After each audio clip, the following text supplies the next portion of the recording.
प्रदेश गंभीर पर्यावरणीय संकट का सामना कर रहा है। राज्य के कई शहरों में वायु, जल और ध्वनि प्रदूषण लगातार बढ़ रहा है। विशेष रूप से पंचकुला, जिसे कभी हरियाली और स्वच्छ वातावरण के लिए जाना जाता था, अब खराब होती वायु गुणवत्ता के कारण चिंता का विषय बनता जा रहा है।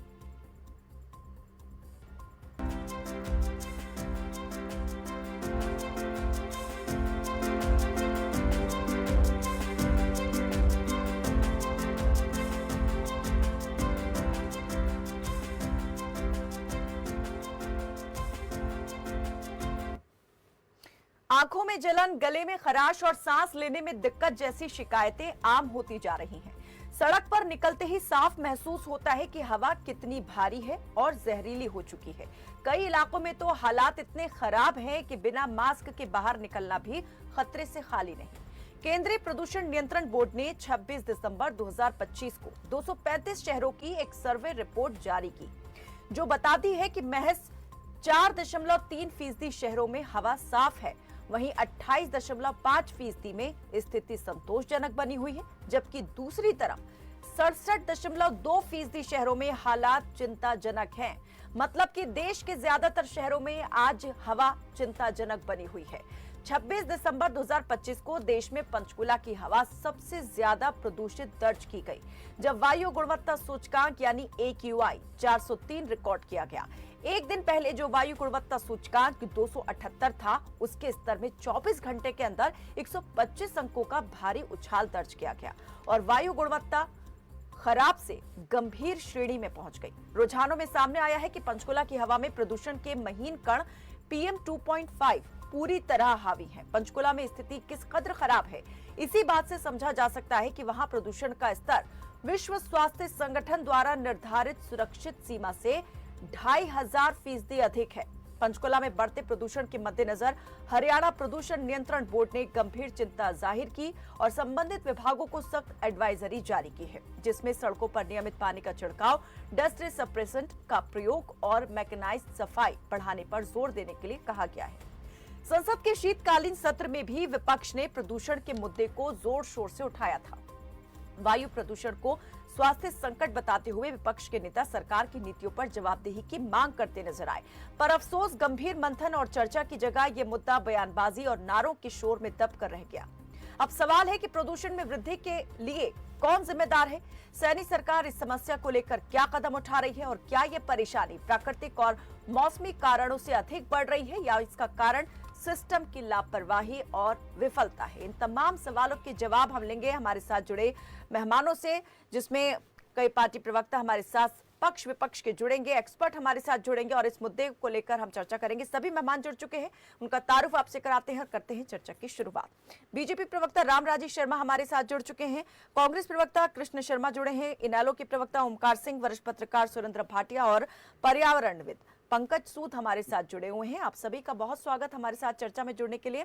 सबसे पहले रामराजी शर्मा जी से सवाल करेंगे। रामराजी जी, अभी तक हरियाणा के कुछ शहर या जिले ही जो है बढ़ते प्रदूषण की श्रेणी में आते थे, लगातार उसमें बने रहते थे, जिसमें फ्रिक्वेंटली अगर बात करें गुरुग्राम की, फरीदाबाद की, तो ये कुछ ऐसे जिले रहे, शहर रहे जहां पर प्रदूषण का स्तर घटता बढ़ता रहा। लेकिन अब पंचकुला सिटी, जो अपनी स्वच्छ हवा और हरियाली के लिए मशहूर था, वहां पर अब AQI लेवल गंभीर श्रेणी में पहुंच गया है।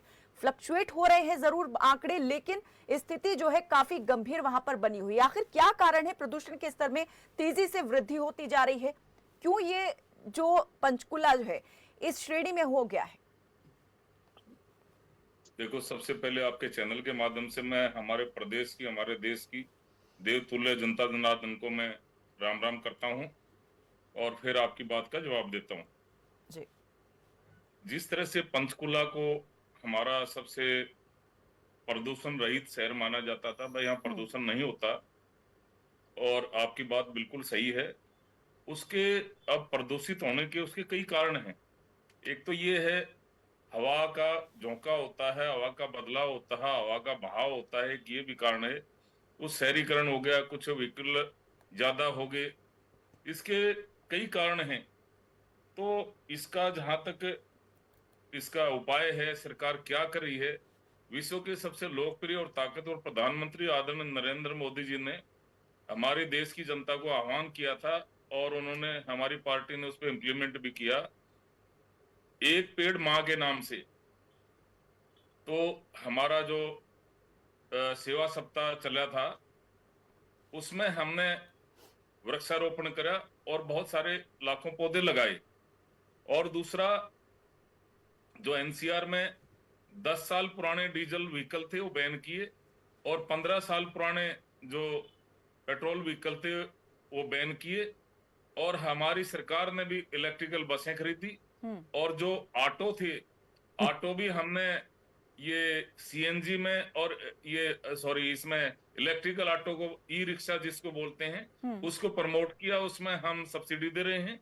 और जो ई व्हीकल हैं, जिसको इलेक्ट्रिकल गाड़ियां कहें, उस पे हम जोर दे रहे हैं। और जहां तक कंस्ट्रक्शन की बात है, कंस्ट्रक्शन अभी फिलहाल जहां जरूरत है बहुत, उसको भी आवश्यक दिशा निर्देश जारी किए गए हैं, वह वो अपने सावधानी बरतें और कोई रोड पे ये धूल वगैरह ना जाने दें, और पानी का छिड़काव करें।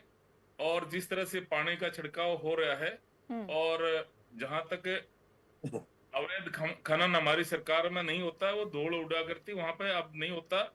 तो हमारी सरकार इस मामले में बहुत गंभीर है। और केंद्रीय प्रदूषण नियंत्रण बोर्ड, उसके हमारा हरियाणा प्रदूषण नियंत्रण बोर्ड उसके संपर्क में है। और माननीय सुप्रीम कोर्ट ने भी जिस तरह से दिशा निर्देश जारी किए थे, उस पर हमने इम्प्लीमेंट किया, और इस पे काफी हद तक इस पे कंट्रोल भी हुआ है, और भी कंट्रोल हो जाएगा। जिस तरह से हमने ये पहले पराली जलाई जाती थी, फिर किसानों को प्रमोट किया, प्रोत्साहन राशि दी, उससे भी काफी हद तक पराली जलाने में भी कमी आई है हरियाणा में। तो मैं समझता हूँ इस पर बहुत जल्दी नियंत्रण हो जाएगा। और जिस तरह से जनता का सहयोग मिल रहा है, ये भी अच्छी बात है।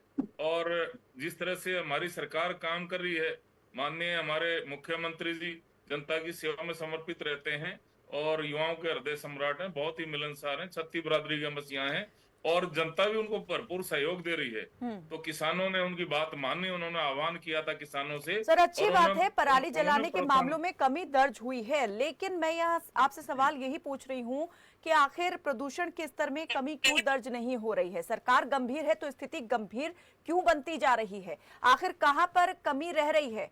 क्या इसके पीछे कारण हैं जिन पर अभी ध्यान नहीं दिया गया है, या इम्प्लीमेंटेशन ठीक से नहीं हो पा रहा है चीजों का? देखो, मैं आपको बताना चाह रहा हूँ भाई, इसमें इंडस्ट्री का भी इसमें कुछ रोल होता है। और हमने इंडस्ट्री पर भी बड़े टाइट हुए हैं हमारी सरकार। और जो हवा का बहाव होता है ना, तो वो भी, उसका भी एक मुख्य कारण होता है। जैसे मान लो विपरीत दिशा में हवा चल रही है, अन्य प्रदेशों में कहीं ऐसा हो रहा हो, वो हमारे हमारे यहाँ आ गई, उसमें कोई बीच में दीवार तो होती नहीं, हर एक प्रदेश की हवा उधर नहीं जाएगी, उस प्रदेश की उधर नहीं जाएगी। तो ये भी मुख्य चलिए कारण है। ठीक है, आप हमारी कह रहे हैं कि सरकार इस आस मामले में पड़ोस बहुत के गंभीर जो है। सीमाएं लगते हुए राज्य हैं, सीमांत राज्य हैं, वहां से आने वाली जो हवाएं हैं, प्रदूषित हवाएं, उसके चलते ये प्रदूषण के स्तर में बढ़ोतरी दर्ज हो जाती है। कृष्ण शर्मा जी, जी आप जी। क्या कारण इसके पीछे मान रहे हैं? क्या आप भी यही मानते हैं कि मौसमी तब्दीली या फिर आसपास के राज्यों से आने वाली हवाएं जो हैं वो इसमें क्या है ना, प्रदूषण के लेवल में इजाफा करती हैं? बिल्कुल मौसम बदलता है, उसके सभी अनुसार को भी हवाएं भी बदलती हैं, हवाओं का झोंका भी आता है। अन्य प्रदेशों से भी हमारे यहाँ हवाएं आती हैं, क्योंकि हवा को तो कौन रोक सकता है। और बारिश जैसे होगी, धीरे धीरे अब ओस पड़नी शुरू हुई है, बारिश बारिश होएगी, तो ये सारा प्रदूषण अपना आप में ठीक हो जाएगा। और हमारी सरकार बहुत गंभीर है। हमारा प्रदूषण नियंत्रण बोर्ड, वो बराबर सेंटर के ठीक है टच में है, कृष्ण शर्मा तो जी, निश्चित रूप से सिचुएशन नमस्कार नॉर्मल हो जी। जाएगी। जी ठीक है, नमस्ते जी, कहिए। नमस्कार, सभी को प्रणाम। देखिए, जो प्रदूषण और पर्यावरण का मुद्दा है, ये तो मैं कहना चाहूँगा एनसीआर में और भारत देश में ही है।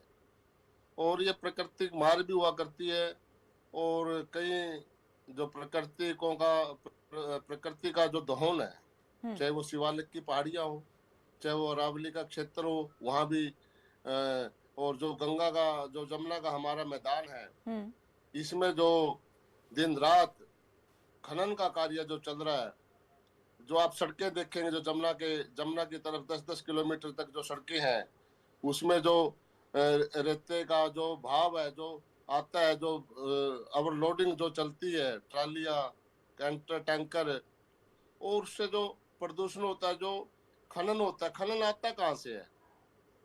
पहाड़ों से, जमुना से, अरावली से, शिवालिक से। पंचकूला पंचकूला क्यों शिकार हुआ? पंचकूला अम्बाड़ा, पंचकूला बहुत ही, और चंडीगढ़ ये पीसफुल हमारे सिटी थे, लेकिन वहाँ की जो नदियां हैं, जो वहाँ की मिट्टी नुमा जो पहाड़ थे हमारे, उनको उनको उनकी कटाई करके वहाँ पे नगर बसा दिए गए। वो जो अप्राकृतिक, जो हमारा प्रकृति का दहन जो हम बोलते हैं, उससे जो हवाएं रोकते थे वो अब हवाएं सीधी आती है, शहर में आती है, उससे ये ज्यादा धुआंधार, कुछ उद्योग ज्यादा लगे हैं, उनका धुआं कंट्रोल ना होना।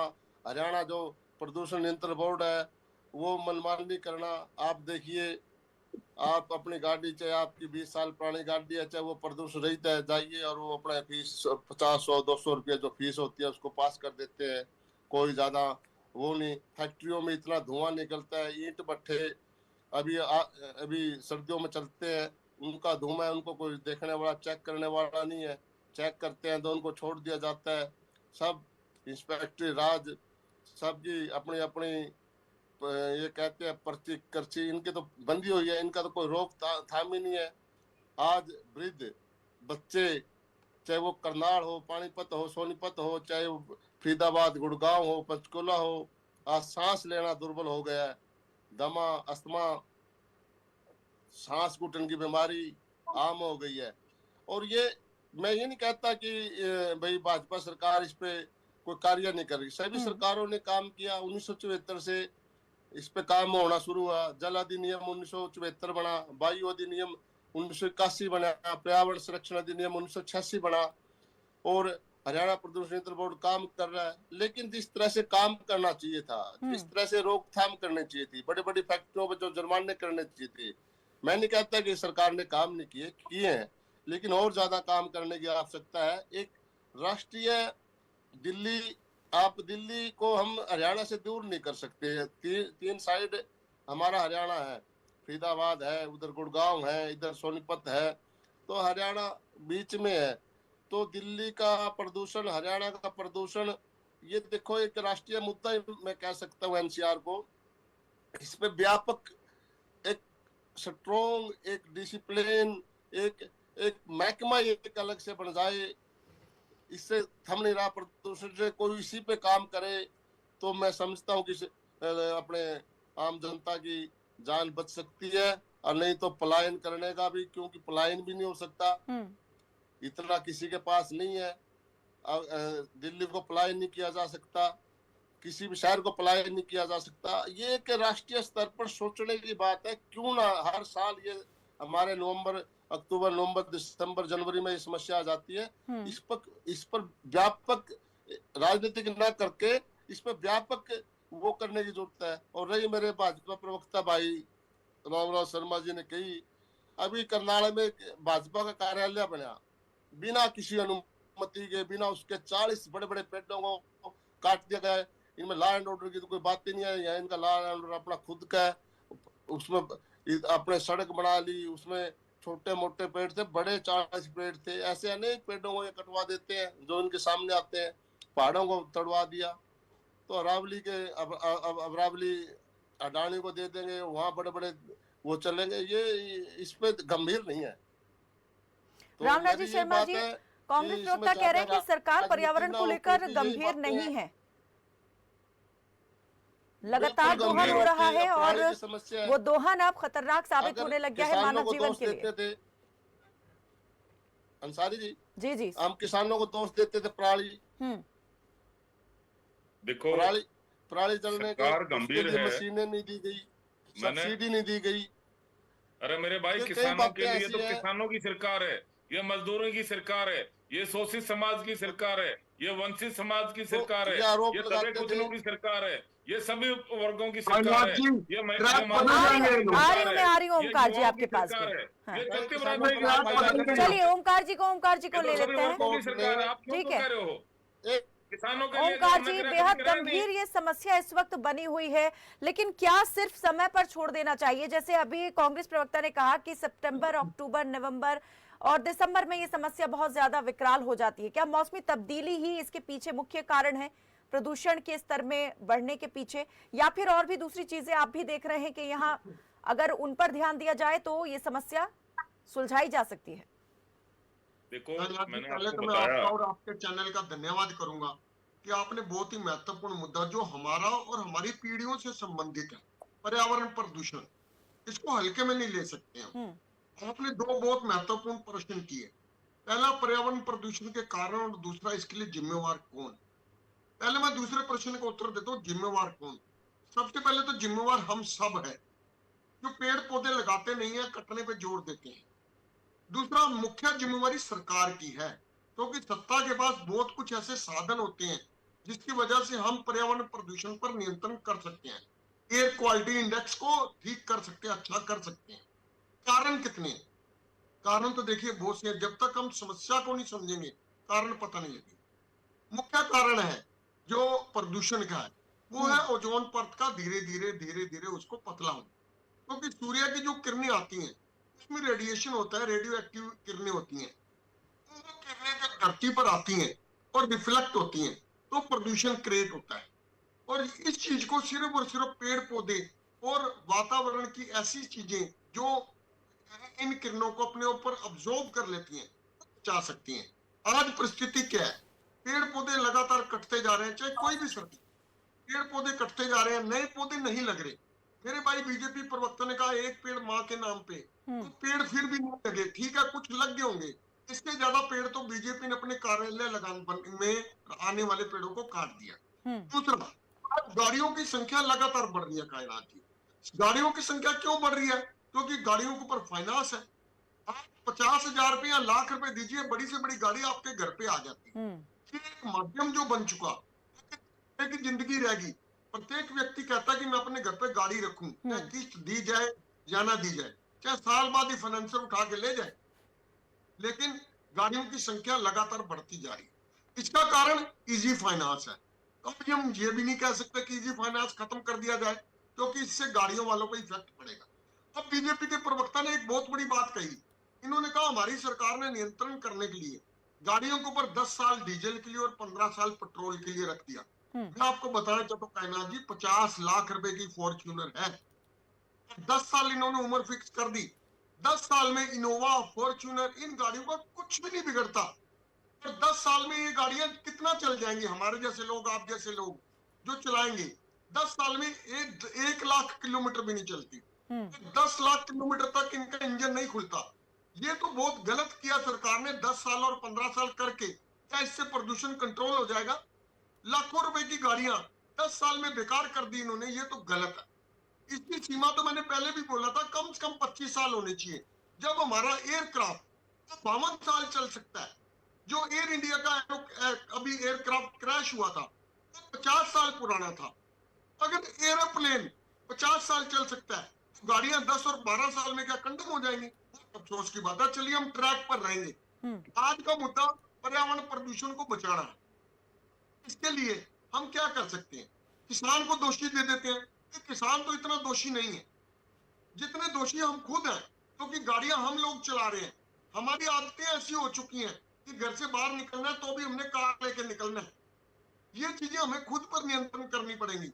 जो विकसित देश है बहुत समझदारी आ चुके हैं, वो गाड़ियों को भी ज्यादा प्रयोग नहीं करते, जितना जरूरी है उतना प्रयोग करते हैं। दूसरा, हमारे को पेड़ ज्यादा से ज्यादा लगाने होंगे।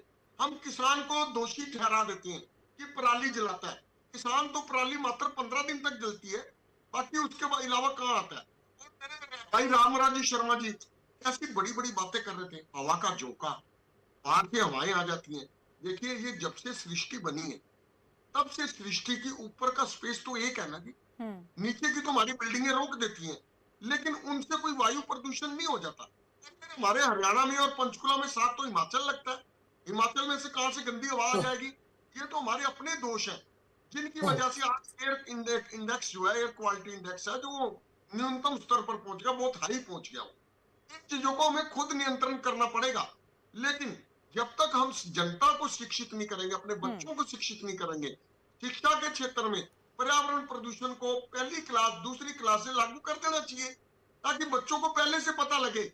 और देखिए, जब हमारे त्योहार आते हैं, मैं ये नहीं कहता कि त्योहार गंदे हैं, जब त्योहार आते हैं, इन त्योहारों में भी अभी भी दिवाली होके गई है, इसमें प्रदूषण के लिए कितनी जबरदस्त इफेक्ट आता है। हाँ, उस वक्त लेकिन तो जब हम बेहद बोल पड़ते चिंताजनक हैं, श्रेणी में बना हुआ था एक्यूआई लेवल जो है, कई राज्यों में जो इंडेक्स है वो काफी ज्यादा ऊपर दर्ज हुआ था दिवाली के बाद जो आंकड़ा सामने आया था। जब हम दीपावली की बात करते हैं, हम ये भी नहीं कहते कि पटाखे बंद हो जाने चाहिए, लेकिन उसका कंट्रोल कहीं ना कहीं होना बहुत जरूरी है। बिल्कुल। जब हम एयर प्रदूषण की बात करते हैं, तो वो कहीं ना कहीं नुकसान करता है। इन चीजों पे हमें नियंत्रण खुद करना पड़ेगा। दोषी हम खुद हैं, सरकार को बाद में दोषी देना। ठीक है, सुरेंद्र भाटिया जी, आप क्या कारण इसके पीछे मान रहे हैं? हम लगातार प्रदूषण की समस्या को देख रहे हैं, हल होने के बजाय और भी ज्यादा ये जटिल होती हुई दिखाई देती है। क्या जागरूकता की कमी है? क्या सरकार के जो नीतिगत फैसले हैं वो इसके लिए जिम्मेदार हैं, या फिर प्राकृतिक और मौसमी कारण जो हैं इस समस्या के लिए जिम्मेदार है? ऐसा है कायनात जी, मेरे से पहले भारतीय जनता पार्टी, कांग्रेस और इनेलो के प्रवक्ता ने जो जनरल बातें की हैं, वो तो कारण है ही जो ओमकार जी बता रहे थे। लेकिन मैं आपको 2-3 चीजें बता देता हूं। अभी एक लोकसभा में केंद्रीय मंत्री जी ने जो जवाब दिया वायु प्रदूषण पे, और वो मैंने आपके चैनल को भेजा भी है, वो थोड़ी सी देरी से भेजा, नहीं तो आप दर्शा भी सकते थे। केंद्र सरकार राज्य सरकारों पर प्रदूषण होने के आरोप लगा रही है, सीधे सीधे तो नहीं है, लेकिन वो ये दर्शा रही है भी ये राज्य सरकारों की ये काम राज्य सरकारों ने करने हैं। मैं आपको 2-3 चीजें बताऊंगा, 2-3 उदाहरण देके। मनोहर लाल जी ने सिरसा में, वो प्रदूषण का एक, सिरसा में आए जुलाई 2015 को, उन्होंने सिरसा की 2 सड़कें जो शहर के बीच से गुजरती हैं, उनके सड़कों के किनारे जो मिट्टी होती है उनको पक्का करने के लिए 5 करोड़ रुपए की अनाउंसमेंट की। जैसे ही वो काम शुरू हुआ, फॉरेस्ट विभाग ने नगर परिषद के विरुद्ध मामला दर्ज किया और 81 लाख रुपए का जुर्माना लगाया। अभी भी वो मामला कोर्ट में चल रहा है। वो केंद्रीय मंत्री को उसके संबंध में संज्ञान में लाया गया, उन्होंने भी घुमा फिरा के जवाब दे दिया। अब वो 5 किलोमीटर शहर के दौरान जो दोनों तरफ कच्ची मिट्टी है, वहां से वाहन निकलते हैं तो वो धूल उड़ाते हुए जाते हैं, वो कभी भी वो ठीक नहीं हो सकता। उसमें भ्रष्टाचार छुपा हुआ है। वहां सारा बाजार बन चुका है, डॉक्टरों की दुकानें बन चुकी हैं। जो व्यक्ति अपने दुकान के सामने पक्का कर लेता है, वहां फॉरेस्ट विभाग पहुंच जाता है, वहां से 5,000, 10,000, 20,000 की रिश्वत लेके, डरा के, और वो मामला खत्म हो जाता है। और वो जो राज्य सरकार की अपनी योजना थी भी इसको साफ सुथरा करने के लिए करे, नहीं करने दिया। अब पहले ये भारतीय जनता पार्टी की सरकार आम आदमी पार्टी पर आरोप लगाती थी दिल्ली में, और आम आदमी पार्टी की पंजाब की सरकार पे। मैं हरियाणा के बारे में और पंजाब के बारे में कह सकता हूं, जो पराली से पहले भी ऐसा माना जाता था 14% जो पोल्यूशन है वो किसानी कारणों से होता है। अब ये सरकार ने कुछ योजनाएं लाए, पराली को इकट्ठा करने के लिए, उनकी गांठें बनाने के लिए अनेक फैक्ट्रियां लग गई हैं, और अब पराली जलाने में 84% की कमी आई है। वो नहीं है। हमारे पास गार्बेज, शहरों में गार्बेज का जो कलेक्शन है वो ठीक नहीं है। एक जगह से गार्बेज उठा के हम उनको सड़क के किनारे रखते हैं, वो भी पोल्यूशन फैलाता है। हमारी नदियां गंदी हुई हैं। अभी लोकसभा में एक घग्गर नदी पे और जमुना नदी पे एक क्वेश्चन लगा, एक सांसद ने लगाया, तो उसके जवाब में ये आया, घग्गर नदी का पानी सिंचाई योग्य भी नहीं है, पीने योग्य तो दूर की बात है। हम उसके लिए दोषी हैं। अगर मेरी फैक्ट्री घग्गर के किनारे होगी तो मैं सीधा पानी उसमें डाल दूंगा, प्राइवेट आदमी तो डालता ही है। 32 शहर घग्गर के किनारे पे है पंजाब हरियाणा के, वो दर्शाते हैं एसटीपी लगे हुए हैं, सीवर ट्रीटमेंट प्लांट लगे हुए हैं, मेरा ये दावा है 99% वो सीवर ट्रीटमेंट प्लांट काम नहीं करते, सीधा सीवर का पानी नदियों में डाला जा रहा है। आमतौर पे माना जाता है नदियों का पानी, तालाब का पानी जब उसमें धूप लगती है तो वो सूख कर ऊपर जाता है, वो भी पोल्यूशन फैलाता है क्योंकि वो पोल्यूटेड पानी है।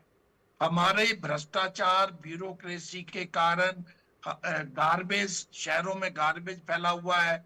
आप किसी भी शहर में चले जाएं, हमारे यहाँ से गार्बेज के करोड़ों रुपए के घोटाले हुए हैं। हम गीला और सूखा और 3 तरह से अलग अलग जो होता है गार्बेज को जी। कोई अलग नहीं करता।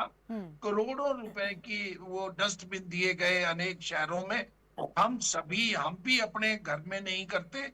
और ब्यूरोक्रेसी में और छोटे लेवल पे नगर परिषदों में, नगर पालिकाओं में जो भ्रष्टाचार व्याप्त है, उसके कारण जब सफाई शहरों में नहीं होगी, कूड़े का पूरा निरस्तीकरण नहीं होगा।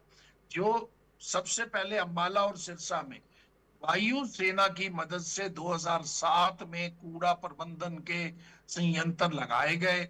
उन संयंत्रों के पास जाके आप देखो, जैसे दिल्ली में पहाड़ बने हुए हैं कूड़े के, इसी प्रकार वहां पहाड़ कूड़े के बन चुके हैं। अल्टीमेटली हवा चलेगी तो वो पोल्यूटेड ही होगी। हम सभी को, सरकारों को, जनता को, सभी पॉलिटिकल पार्टीज को, अधिकारियों को इसको देखना होगा, तभी जाके वायु पोल्यूशन ठीक हो सकता अनदेखी है। तो यानी हो रही है ना, लगाना, अनदेखी भाटिया जी हो रही है, और कौन कितने बड़े स्तर पर इसको कर रहा है, ये जवाबदेही तय करना बहुत ज्यादा जरूरी है। ये करेगा कौन आखिर? नहीं, सरकारों की जिम्मेवारी है। जो 11 वर्ष से भारतीय जनता पार्टी की सरकार सत्ता में है, केंद्र में भी है, क्या जमुना साफ हो गई है? क्या गंगा साफ हो गई है?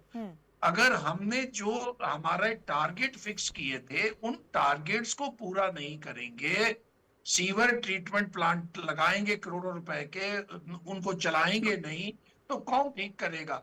कूड़ा इकट्ठा करने के लिए टेंडर करोड़ों रुपए के होते हैं, अगर वो सही ढंग से नहीं होगा, अब छोटे छोटे भ्रष्टाचार से कूड़ा इकट्ठा करने वाले भ्रष्टाचार करेंगे। अब लगता है ये बड़ा ऐसा लगता है भी कूड़ा इकट्ठा करने वाले क्या भ्रष्टाचार करेगा?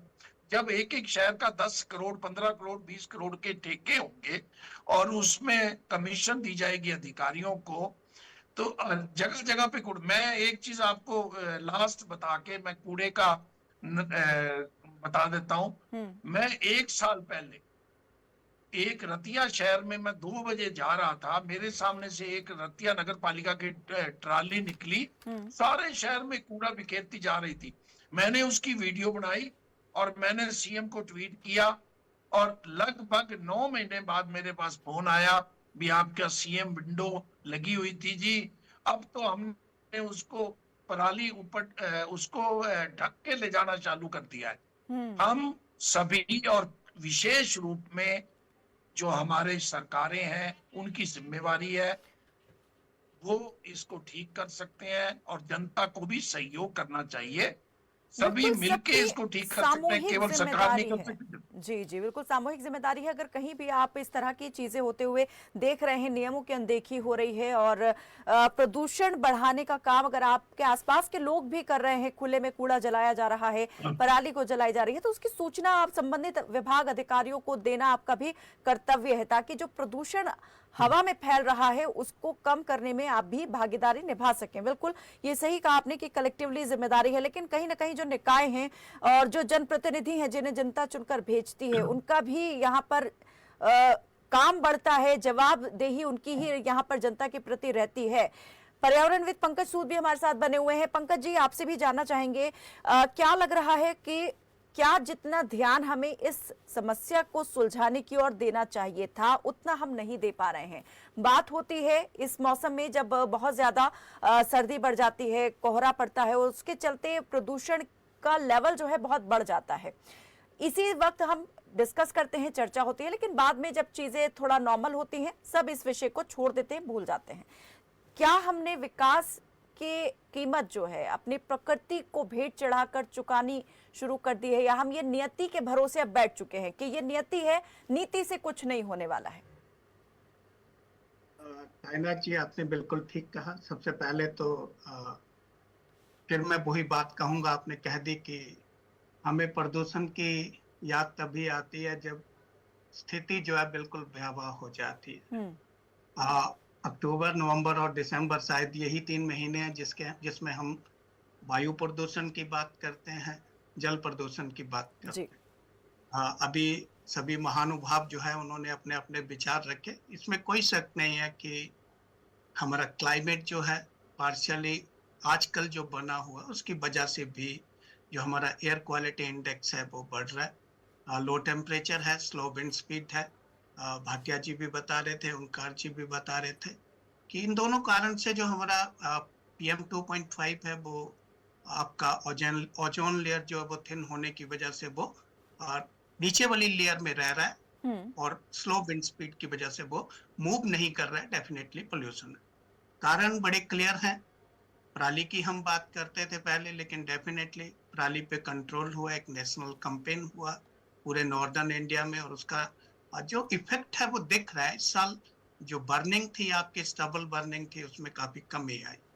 तो कहीं ना कहीं अगर हम किसी चीज को प्रॉपर किसी कैंपेन के रूप में लें तो उसका असर दिख सकता है। ये आपका पराली का जो विषय है उसमें दिखा है और उसको आगे भी इम्प्लीमेंट करते हैं तो एक फैक्टर नहीं है।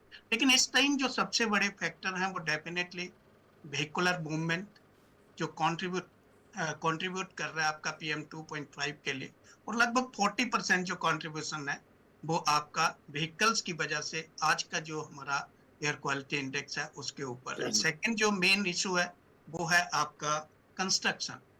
अनऑर्गेनाइज्ड है डेफिनेटली, चाहे हम पंचकुला की बात करें, क्योंकि जब भी हम एयर क्वालिटी इंडेक्स की बात करते हैं, वायु प्रदूषण की बात करते हैं, तो शायद ये पहला ऐसा मुझे लग रहा है वाकया है जहां पे हम चंडीगढ़ या पंचकुला की भी बात कर रहे हैं। दिल्ली, NCR, पानीपत, सोनीपत या दूसरे शहरों में रोहतक की बात कर रहे हैं, फरीदाबाद की बात कर रहे हैं, तो ये हर साल की एक समस्या है। लेकिन इस बार पंचकुला में भी प्रॉब्लम आई है तो एक चिंता का विषय है। और मुझे लगता है कि जहां तक गवर्नमेंट की बात है, सरकार की बात है, पॉलिसीज हैं, चाहे हम ग्रैब की बात करें या दूसरे जितने भी मेजर्स। आपने जैसे कहा कि पंचकुला की बात आई है तो बेहद चिंता का विषय है। जो एक सिटी अपनी ग्रीनरी के लिए फेमस थी, साफ हवा के लिए जानी जाती थी, अगर वहां पर AQI लेवल गंभीर श्रेणी में चला जाता है तो वाकई सोचने वाली बात है। आखिर ऐसा क्यों हो रहा है, इस पर चर्चा हमारी जारी रहेगी।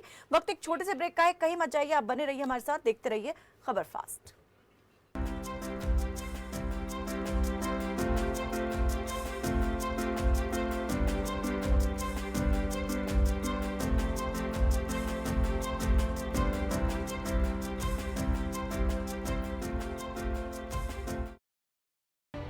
न ड्रामा, न भ्रम, न्यूज जो कंफर्म, करेक्ट एंड परफेक्ट। देखिए इंडिया कनेक्ट सिर्फ खबर फास्ट पर। कुछ लोग खाते पीते तो बहुत बढ़िया हैं पर फिर भी उनकी सेहत नहीं बनती। पिचके हुए गाल हैं, हड्डियां निकली हुई हैं, पैंटें ढीली हैं, कपड़े जचते नहीं, कोई पर्सनैलिटी नहीं। ऐसे लगता है इधर से खाए जा रहे हैं उधर से निकले जा रहा है, क्योंकि उनका पाचन तंत्र खराब है। और जब तक के पाचन तंत्र दुरुस्त नहीं होगा वो जितना मर्जी अच्छे से अच्छा खा ले, उनकी सेहत नहीं बन सकती।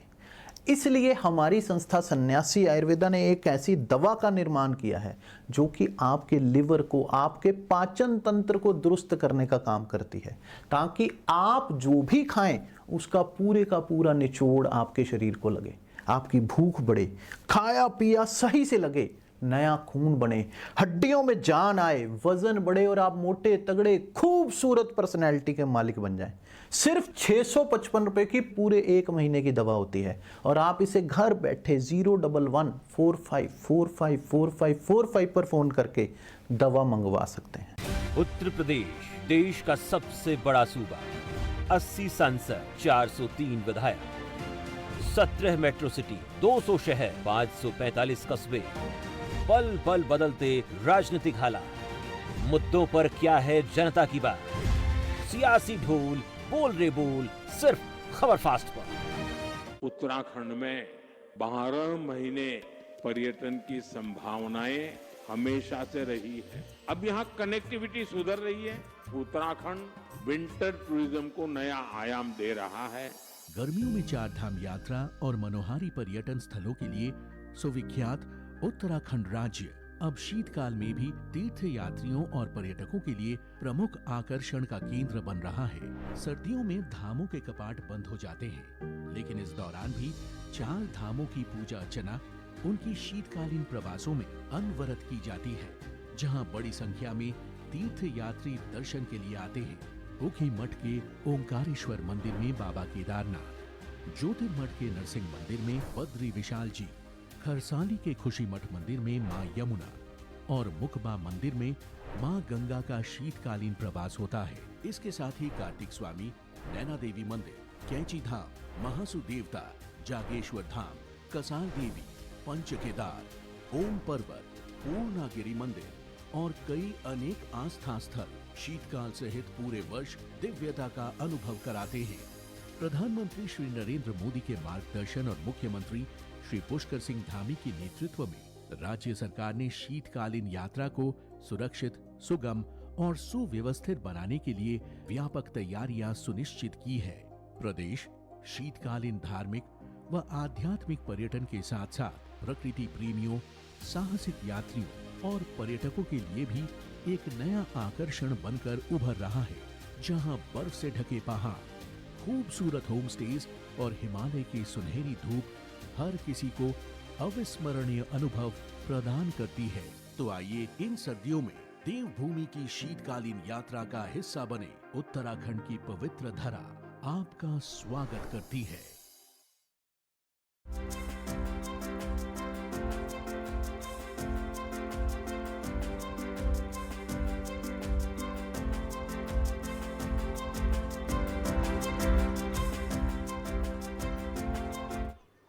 ब्रेक के बाद एक बार फिर से स्वागत है आपका और बात हो रही है बेलगाम होते प्रदूषण की। एक ऐसी समस्या है जो समय के साथ और भी ज्यादा जटिल होती जा रही है।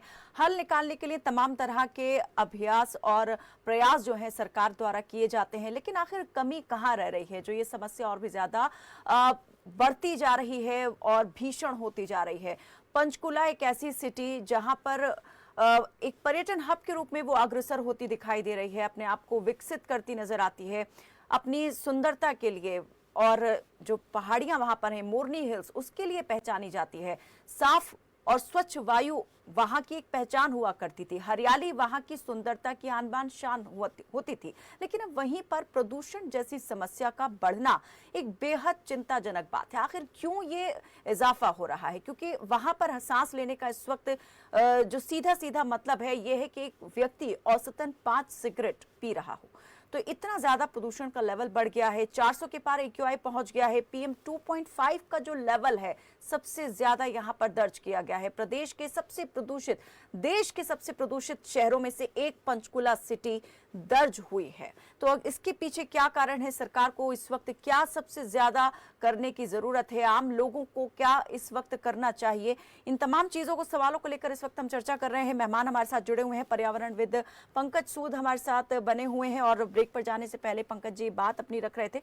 पंकज जी, आपसे ही जानना चाहेंगे 2.5 जो मैटर है वहां पर, पर्टिकुलर मैटर है, उसका बहुत ज्यादा बढ़ जाना एक चिंताजनक विषय है। पंचकुला में 2.5 की मात्रा जो है सबसे ज्यादा बताई गई है। इसके पीछे क्या कारण आप देख रहे हैं? कैसे कंट्रोल किया जा सकता है? क्या ये समस्या वक्त के साथ समाप्त हो जाएगी अपने आप, या फिर कठोर फैसले लेने की जरूरत है?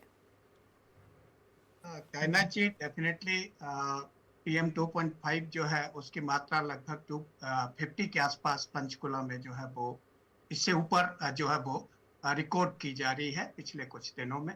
उसी वजह से जो आपका एयर क्वालिटी इंडेक्स जो है उसमें एक बहुत बड़ी समस्या पंचकुला दिख रही है। दूसरे शहरों में भी ऐसा ही कुछ दिख रहा है। जहां तक आपने कारण की बात की, मैंने बड़ा क्लियर बताया। ब्रेक में जाने से पहले भी मैं बात कर रहा था कि व्हीकुलर मूवमेंट जो है इसका एक मेन कारण है। उसके बाद जो है सेकंड हमारा कंस्ट्रक्शन है, और थर्ड जो है वो इंडस्ट्री जो है इसका मेन कारण है। डेफिनेटली टाइम के साथ, क्योंकि अगर बारिश होती है आपकी 3 महीनों से ड्राई जो है हमारा स्पेल चल रहा है, ड्राउट है, अक्टूबर नवंबर दिसंबर जो है ऑलमोस्ट पूरे नॉर्दर्न इंडिया में, डेफिनेटली इसका एक रीजन है। उसकी वजह से जो पार्टिकल है वो सेटल नहीं हो रहे हैं, और उसकी वजह से जो एयर क्वालिटी इंडेक्स है वो बढ़ रहा है। अगर बारिश होती है तो डेफिनेटली इसमें कमी आएगी, लेकिन वो एक टेम्परेरी रिलीफ है। इसका ये मतलब नहीं है कि हर साल हम इसकी बेट करें कि प्रदूषण बढ़ेगा, बारिश होगी और वो कम हो जाएगा।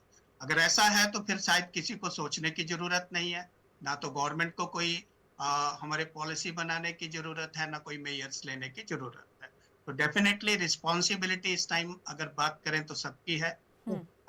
हमारे नेशन के लिए, पूरे देश के लिए शर्म की बात है कि हर साल हम चर्चा करते हैं, देश की राजधानी हो या हरियाणा की राजधानी चंडीगढ़ की बात करें या एडजॉइनिंग पंचकुला की बात करें, सब जगह इस तरह से चर्चा करते हैं और चर्चा करने के बाद भूल जाते हैं। पूरे देश के लिए मैंने जैसे कहा कि एक बहुत ही शर्म की बात है कि सबसे प्रदूषित शहरों में अगर नाम लें तो हमारे देश के शहर जो है वो आते हैं। डेफिनेटली गवर्नमेंट की तरफ से प्रयास किए जा रहे हैं, चाहे वो सेंट्रल स्तर पे हो या राज्य सरकारें हो, कहने के लिए बहुत सारे प्रयास हैं, बहुत सारी पॉलिसीज हैं, पर क्या वो स्ट्रिंजेंट उसके जो मेयर्स हैं क्या वो इम्प्लीमेंट हो रहे हैं, वो सबसे बड़ी एक जरूरत है। रामराज जी बैठे हुए हैं, पॉलिसीज बहुत सारी हैं, लेकिन उनका इम्प्लीमेंट होने में कहीं ना कहीं कमी है।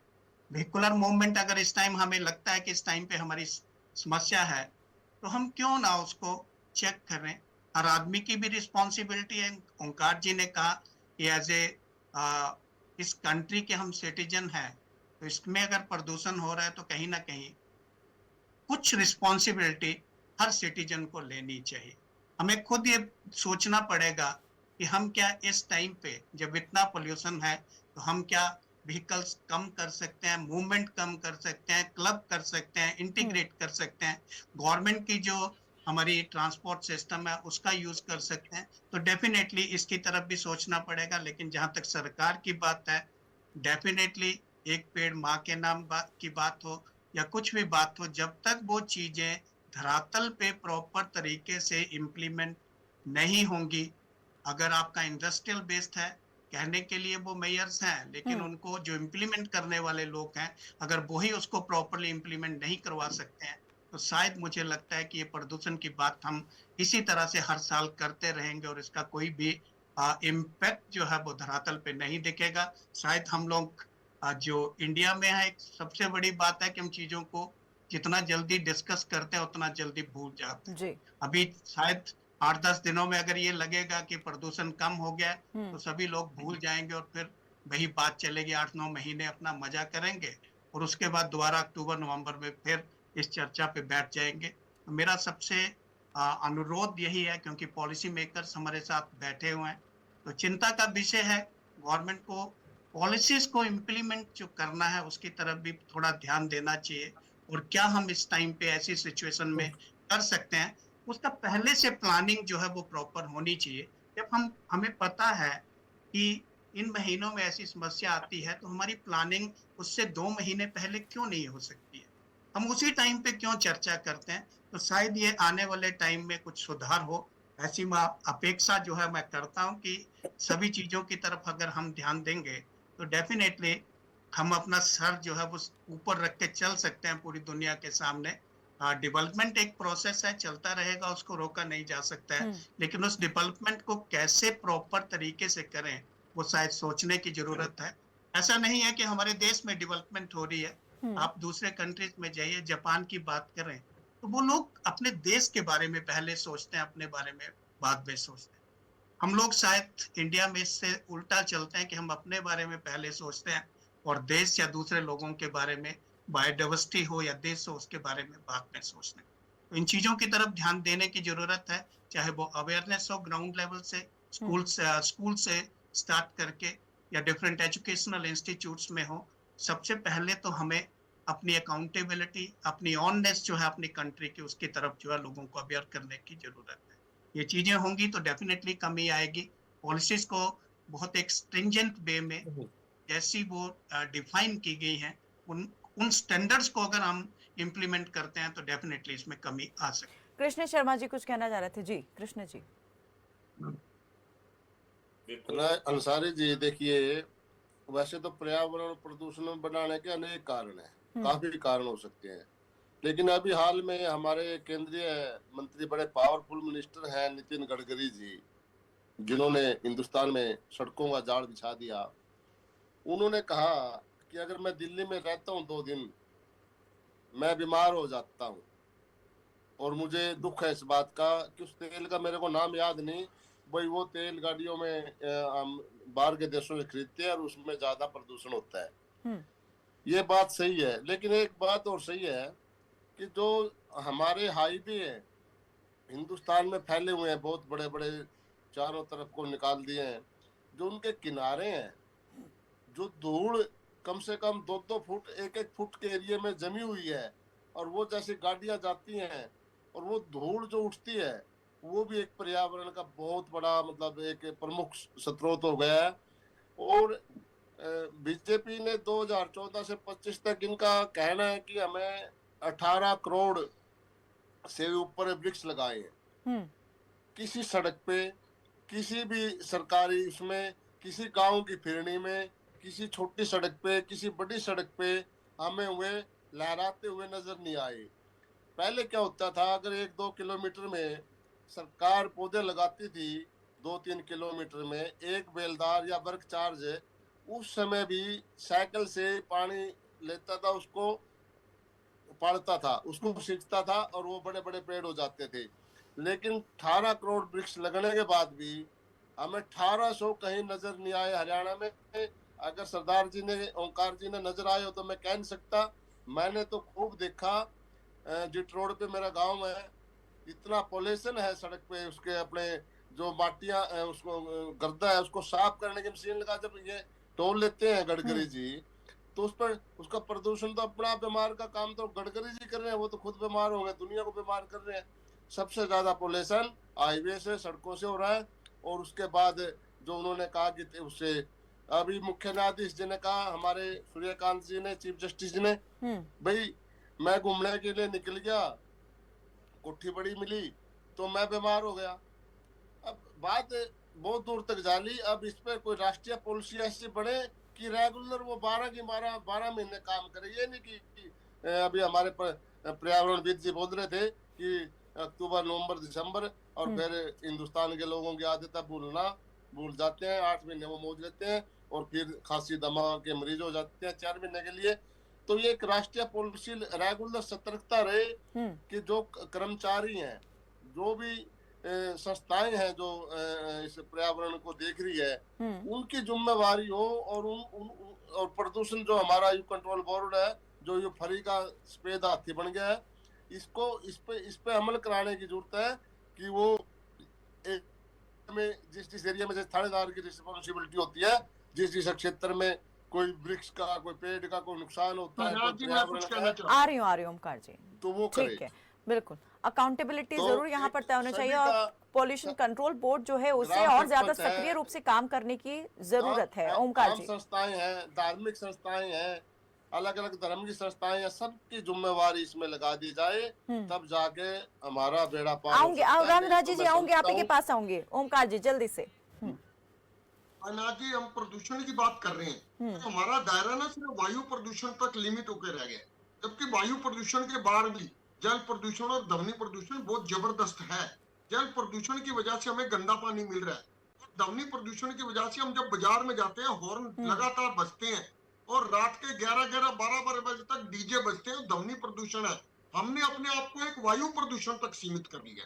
हाँ, जब हम वायु प्रदूषण की बात करते हैं तो मुख्य तौर पर, जैसे पर्यावरणविद मेरे साथी ने बोला, सूद साहब ने, कि गाड़ियों की संख्या ज्यादा होने से सबसे ज्यादा प्रदूषण फैलता है। मैं मानता हूँ गाड़ियां और एयर कंडीशन, ये 2 चीजें ओजोन की परत को पतला करती हैं।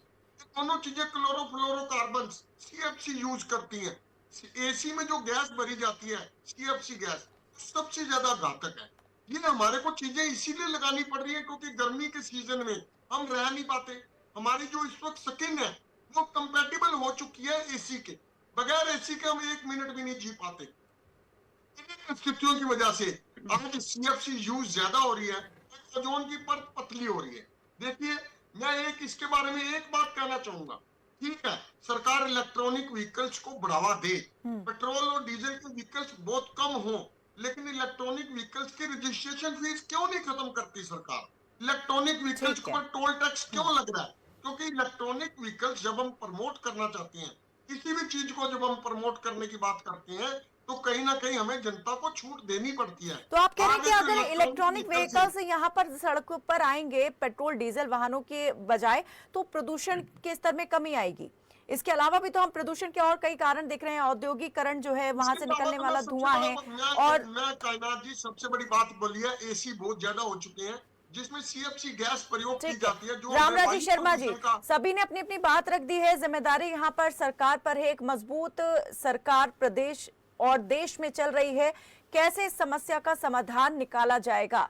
क्या कुछ महीनों तक ही इस विषय पर चर्चा होकर के कुछ कदम उठाने के बाद हम समझ लें कि हमने इस समस्या को हल कर दिया है, या फिर एक सटीक और ठोस कार्रवाई भी होगी? देखो, ये पर्यावरणविद हैं डॉक्टर साहब, इन्होंने बताया लगभग 40% है इसका जो प्रदूषण है ये व्हीकल की वजह से बढ़ता है। जो वायु गुणवत्ता सूचांक है, इसका भी एक कारण है। और व्हीकल के ऊपर हमारी सरकार खास पॉलिसी लेकर आई है। हम इलेक्ट्रिकल व्हीकल को ज्यादा प्रमोट कर रहे हैं, ई रिक्शा को प्रमोट कर रहे हैं और सब्सिडी भी दे रहे हैं। कारें हैं भाई, ये ऑटो है, पहले ऑटो बहुत चलते थे, इसके डीजल के ऑटो बहुत ज्यादा प्रदूषण फैलाते थे। और लगभग 15 लाख के करीब गाड़ियां दिल्ली में इंटर करती हैं हर रोज। तो उस पर भी सरकार गंभीर है। और जो अवैध खनन की बात कही थी ये कांग्रेस के प्रवक्ता हमारे भाई ने, ये इनके टाइम में होता था। अवैध कॉलोनियां काटी जाती थी, अवैध खनन होता था, अवैध प्लाटिंग होती थी। उनका टाइम और अपना टाइम ना बोलिए, आज की बात कीजिए। आप भूतकाल में चले जाते हो प्रत्येक हमारी शिक्षा में। सरकार बहुत गंभीर है। हमारी सरकार ने वो सब कुछ बंद कर दिया। ठीक है, भाटिया अब जी जो से कुछ- जल्दी से मैं लास्ट कमेंट आपसे भी चाहूंगी। नियम कानून के अनुसार होता है। भाटिया जी, जल्दी क्योंकि से ये क्या डॉक्टर करना मानसिंह इस सैनी वक्त की सबसे सरकार ज्यादा है। सही इसमें रहेगा? भ्रष्टाचार मुक्त क्या हरियाणा, उचित कदम उठाए जा नशा सकते मुक्त हैं, हरियाणा फैसले हो सकते हैं? क्या और सिर्फ अपराध मुक्त हरियाणा। जी वाहनों को इलेक्ट्रिक कर जी, देने अगर से हम- समस्या का समाधान होगा? कैलाश जी, जो बात ओंकार जी कह रहे थे, इलेक्ट्रॉनिक वाहन तो बाजार में आए हैं, वो 10 और 20 लाख का अंतर है। अब सेम वाहन अगर इलेक्ट्रिकल है तो वो 20 लाख का है, उसमें कुछ सब्सिडी देनी चाहिए, बल्कि एक्साइज में छूट देनी चाहिए। और लेकिन मैं ये कहूंगा, प्रदूषण अगर आपको एक हफ्ते के अंदर अंदर रोकना है तो ब्यूरोक्रेसी से लेके हम सभी अपनी जिम्मेवारी को माने और भ्रष्टाचार, जिसकी जिम्मेवारी लगा दी जाती है वो भ्रष्टाचार करके फैक्ट्रियों से पैसे इकट्ठे करके और वो चला जाता है।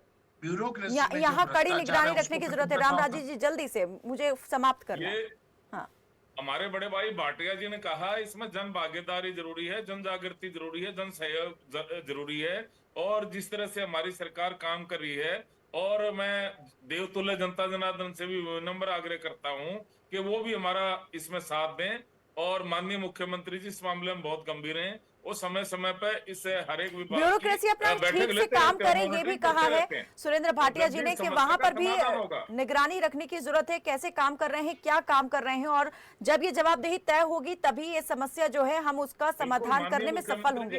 चलिए, फिलहाल बहुत बहुत शुक्रिया आप सभी मेहमानों का हमारे साथ इस चर्चा में जुड़ने के लिए। तो प्रदूषण की समस्या गंभीर है और इस समस्या से निपटने के लिए सरकार और समाज दोनों को मिलकर ठोस कदम उठाने की आवश्यकता है। सार्वजनिक परिवहन को बढ़ावा देना होगा, इलेक्ट्रिक वाहनों का उपयोग, निर्माण स्थलों पर धूल नियंत्रण, औद्योगिक उत्सर्जन पर सख्त निगरानी और बड़े पैमाने पर वृक्षारोपण जैसे उपाय बेहद जरूरी हैं। साथ ही आम नागरिकों को भी जागरूक होकर निजी वाहनों का कम उपयोग, कचरा न जलाने, पर्यावरण संरक्षण में सक्रिय भूमिका निभाने की जरूरत है। फिलहाल के लिए दीजिए इजाजत, देखते रहें खबर फास्ट। नमस्कार।